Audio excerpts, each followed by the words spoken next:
ฉันคงเป็นแค่ลมที่ยังคอยพัดผ่านต่อให้นานเท่าไรฉันจะทำเพื่อเธอปวดร้าวสักเพียงใดเหน็บหนาวสักแค่ไหนก็จะทำเพื่อเธอ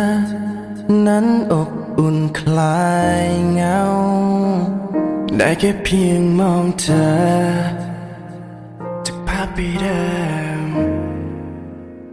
แม้จะไม่ได้ครอบครองหัวใจเป็นห่วงได้ไหมในฐานะอะไรก็ยอมฉันพร้อมจะยอมทำเพื่อเธอ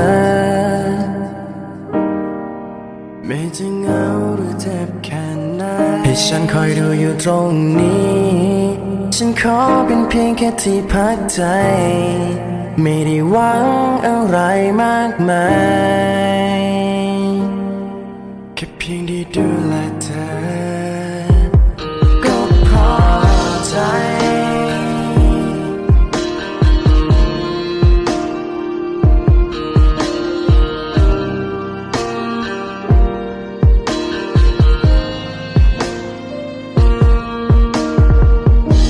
ยินดีกับเธอทุกครั้งที่เห็นเธอมีเขาพยายามไม่ทักเธอไปถึงแม้ในใจเหงาบอกตัวเองทุกครั้งว่าเธอยังมีเขา